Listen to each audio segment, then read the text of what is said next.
This program is brought to you by thepodcastfactory.com. Ben Settle, compulsively punchable. He's the kind of guy who you'd probably just punch on the arm really hard if you ever met him. Worshipped by feminists. He pokes fun at feminism and women, just joking around, his whole sandwich making thing. Mildly inspiring.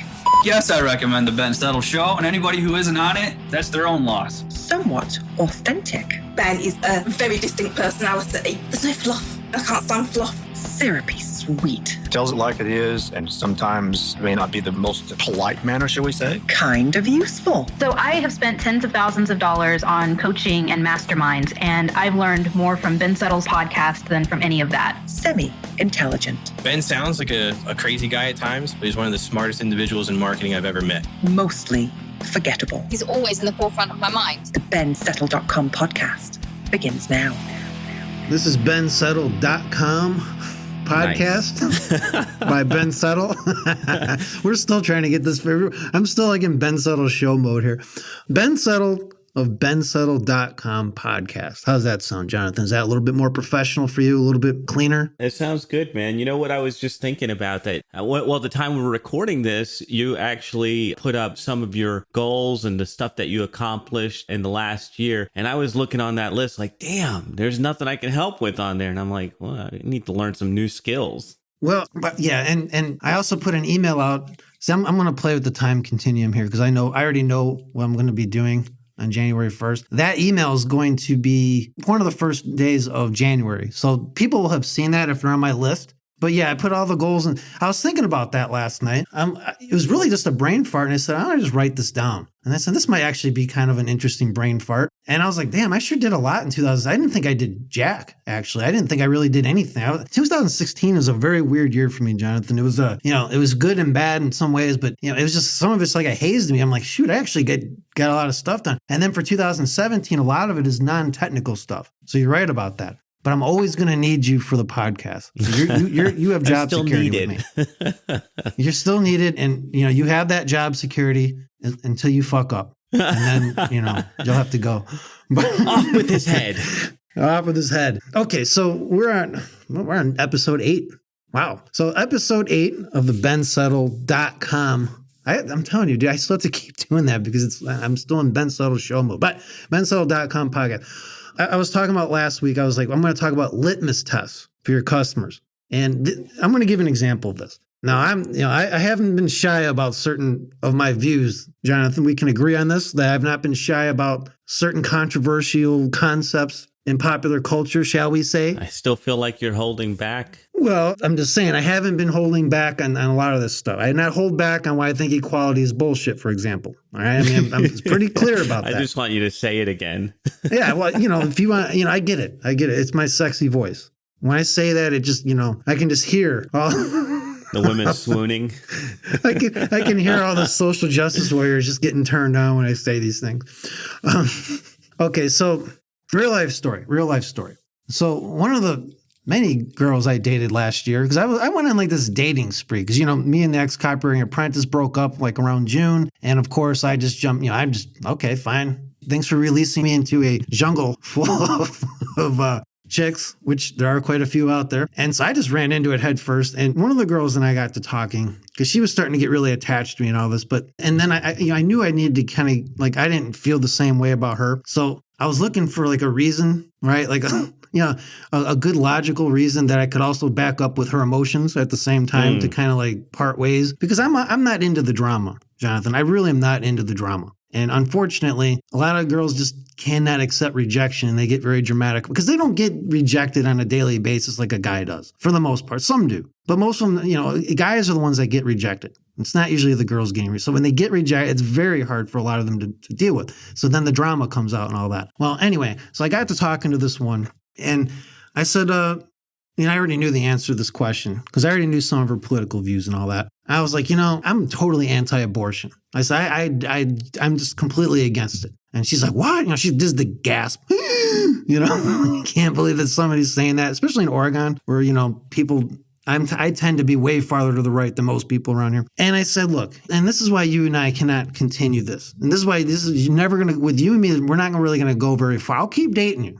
I don't have a problem with that. We're having a good time. We have fun, all that. But my long-term precious commitment, Jonathan, okay, I could not give it to her. And here's why. Because she was like, well, I would not personally have one, but I would support someone else's right to have one. And I said, and herein lies the problem. And I didn't call her cupcake. I think I called her pumpkin or something like that, Jonathan, some kind of condescending tone. I would never do that. By the way, I would never do that. I would never, because cupcake. No other person gets that name in my world. Okay, that is reserved for Rachel and only Rachel. So I'd not call this girl Cupcake. I would have if I didn't know Cupcake. I probably would have said Cupcake. I think I said pumpkin or sugar or something like, I don't know, sweetie, whatever it was.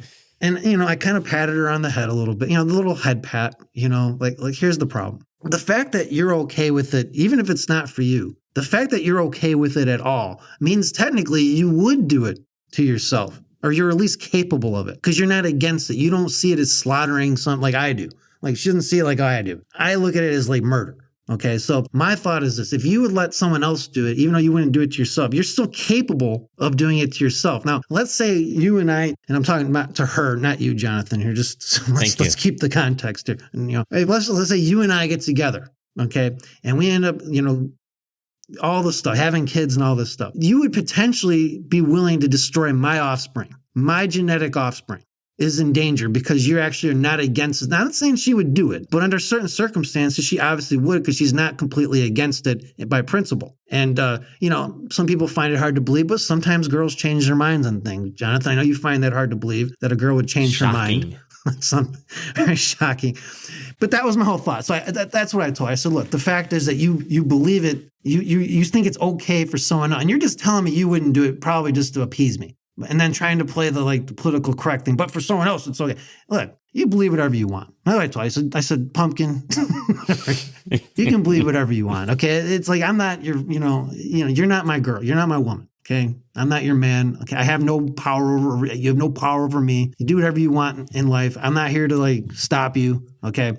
But the reality is this: you have the capability by principle, because you're not against it just as a whole, of destroying my seed. Okay. The future ruler of this planet, okay, could be destroyed by this person if I were to get her, marry her and get her pregnant and all that stuff. And so, as you can imagine, that didn't last much longer, Jonathan. But that was another shocker. Well, with the thing with her is, and this, believe me, this was just the excuse to do it. I mean, it would never have lasted very long anyway. What we liked to do together was watch football. Like, we had a lot of fun watching NFL football day. She's just a big football fan. I'm a big football guy. I mean, we had fun doing that. But outside of that, it was like, I have nothing in common with this person other than football, So it really didn't matter. It wasn't. And then I ended up convincing her to move back to New Zealand, which is kind of to make it even easier on everybody. That was the one I was referring to. Right. And again, and believe me, I didn't when I say I persuaded her to move back to New Zealand, it's not like, I tricked her or anything. I told her this. Now, there's another conversation we had. I said, look, you're not really an American. I said, let's be honest here. You're not really an American. Now, you are by citizenship and by birth and all that. Okay. I'm not saying you're not like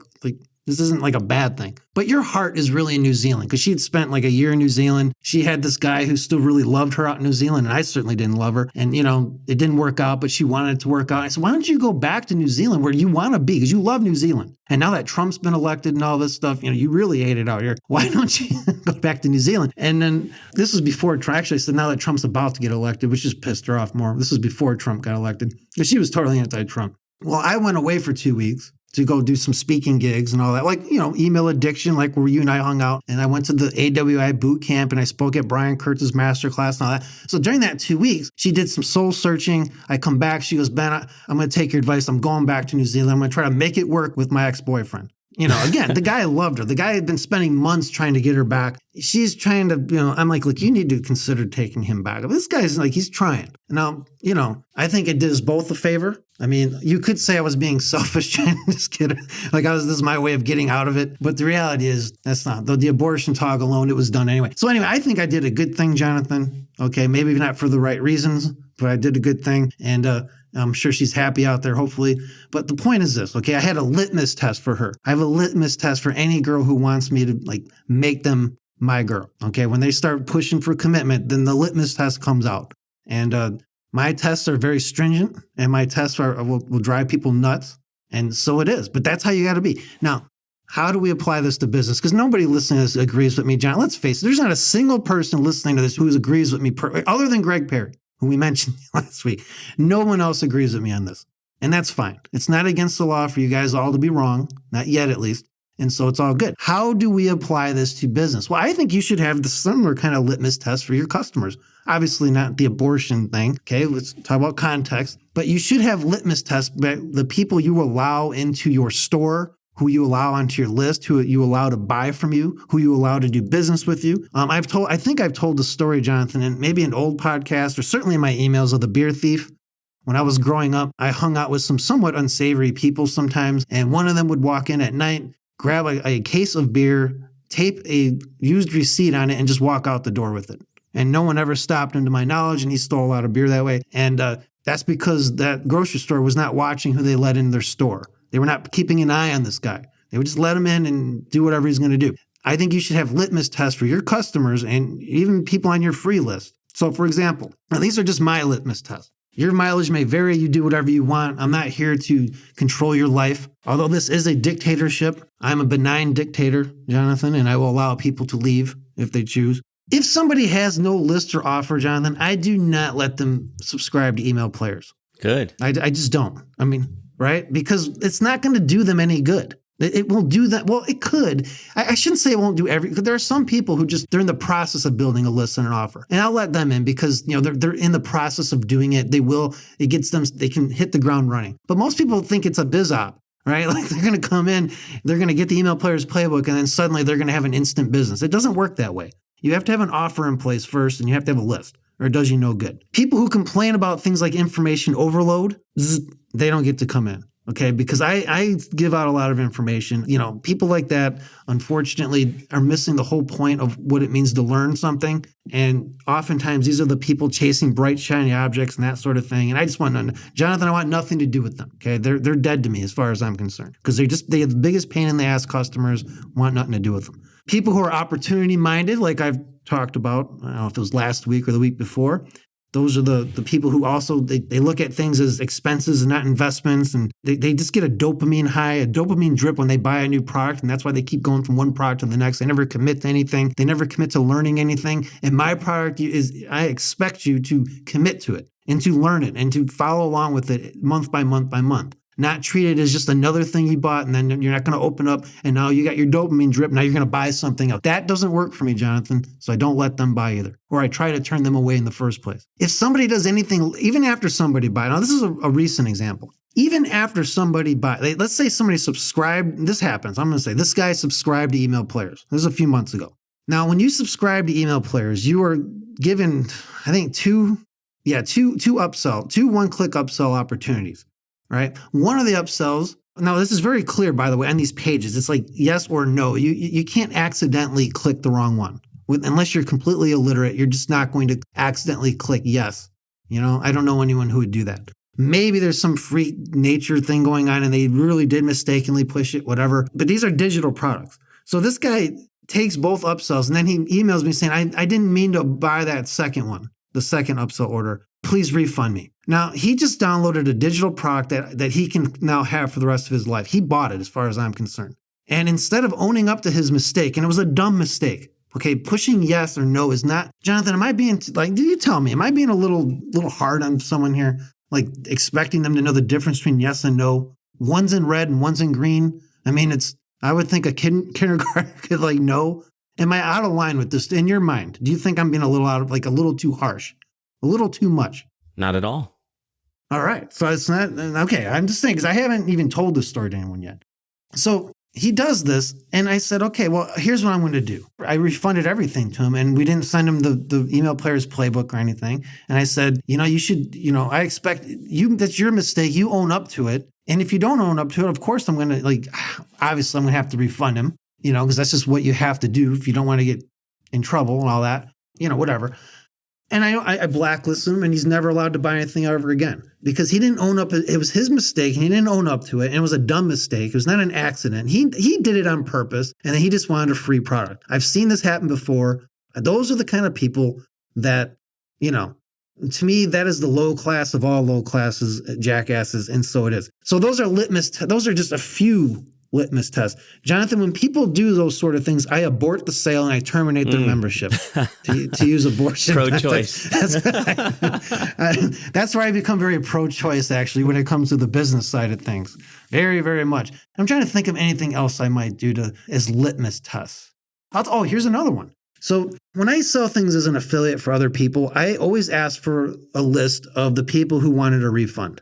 And this always, I think, rattles people a little bit. Like, why would I want this list? And I say, because I'm not going to let them subscribe or buy any of my products. Because I don't deal, as a principle, I don't deal with refunders. I'm not saying they're bad. In my way of thinking, if they bought a quality product, there is absolutely no reason for them to return it. As long as the advertising was honest and all that, no. As far as I'm concerned, I want nothing to do with them, people like that. There's no excuse to return a quality product, and I wouldn't sell anything unless it was quality, and unless there was some kind of blatant misadvertising or false ad, which there isn't, because I wouldn't sign anything like that either. And so I get a list of these people, and I don't let them buy. And there was a guy who just a few months ago, he was just shocked that I wouldn't let him buy because he's so, I guess he deals with a lot of guru types, and the guru types, they'll take money from anybody. I won't. I don't want certain people's money. And he was amazed. Why? He's like, are you kidding me? I'm like, dude, it's not personal. I mean, it's not like I'd hate you or anything. It's just that you refunded a product back in 2009. See, I keep long records, Jonathan. Remember something back in 2009? No kidding. And his reason was bullcrap. And, this is why I don't even offer refunds anymore, because I want to turn these people away. I don't want to give stuff to people with that. They don't deserve my knowledge as far as I'm concerned. And I wish everybody took this attitude. If you have something quality to sell, people who were refunders and all that, who caused trouble, who were drama queens and drama kings and all that, they don't deserve your knowledge. Why even let them buy? There's so many better customers out there. And so I abort the sale and I terminate the membership. So, but anyway, those are a few litmus tests. My whole point of this episode isn't to list every litmus test I have, because mine are going to be different than everyone else's. Like, there's some people who don't mind if someone is going to complain about info overload. I know that person's already going to be a pain in the butt, so I don't let them buy. But some people don't mind, and that's fine. You pick your litmus test, but at least have some litmus tests. Have some standards by which who you do business with, and the quality of your business will go up. It has to, and instead of letting them drag you down. So next week, Sir Jonathan of Chateau Rivera, producer, Esquire, I want to talk about this concept that all the hardcore salesmen know: always be closing, and what that means and why it's so important, and how that'll make you a hell of a lot more sales, and without doing it in a way that comes off pushy or anything like that. So that's what we'll talk about next week. All right, looking forward to that. Another BenSettle.com podcast is in the can. We'll be back with you next time. You've been listening to the BenSettle.com podcast. To get your hands on a free issue of Ben Settle's prestigious $97 per month email player's newsletter, simply go to www.bensettle.com. This is the podcastfactory.com.